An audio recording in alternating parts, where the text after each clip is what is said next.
Konaté, tu le prends libre. Tu le prends libre, hein. C'est une dinguerie.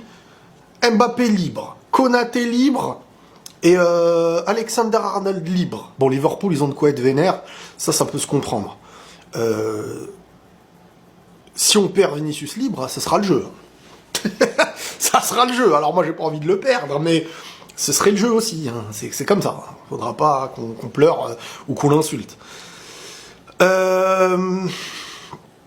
Concernant Konaté, alors en défense centrale, on avait besoin de joueurs sans être trop jeune, à l'image d'Huysen qui aura de l'avenir, sans être trop vieux, parce que avoir de la référence au haut niveau, équipe de France et Liverpool, connaître le plus haut niveau, donc connaître le plus haut niveau, et qui peut continuer d'évoluer, même si les dernières saisons ne sont pas au prime du joueur. Mais ça me rappelle Alaba. Alaba, quand il arrive au Real Madrid, il y a des gens des fois qui disent ouais mais j'ai pas envie que ça fasse un Alaba. Mais Alaba, hormis les blessures, quand il arrive, on gagne la Ligue des Champions avec lui en titulaire. Hein. Et dans le Classico, il nous met une frappasse qui nous fait gagner un Classico et tout. Donc moi, s'il me fait une Alaba, bah pourquoi pas. Dans les bons moments d'Alaba.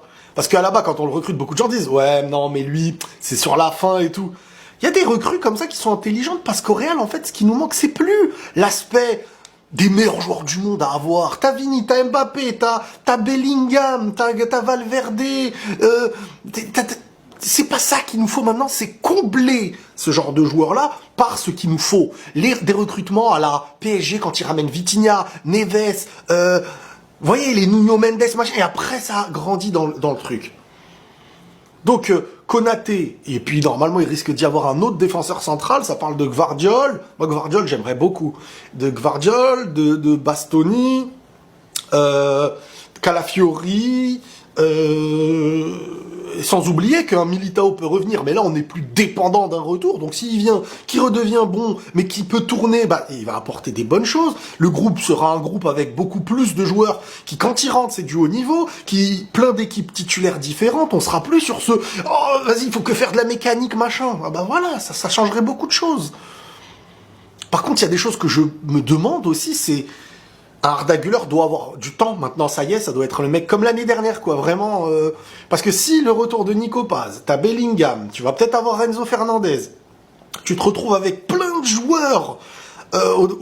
Faudra faire jouer beaucoup de monde et ne pas pénaliser certains qui ont bien progressé. Là, on parle d'Arda Güler. J'ai oublié de vous dire la dernière fois, dans ma dernière vidéo avec les titres Ligue des Champions, l'équipe, le 11 et tout, que Arda Güler, le frérot, il est révélation. Il est élu révélation de la Ligue des Champions. Quand beaucoup, la saison d'avant, disaient, bah alors, il aurait dû aller là-bas, il était sur le banc toute l'année et tout. Oui, mais doucement. Je vous le dis, un jeune, ça prendra du temps.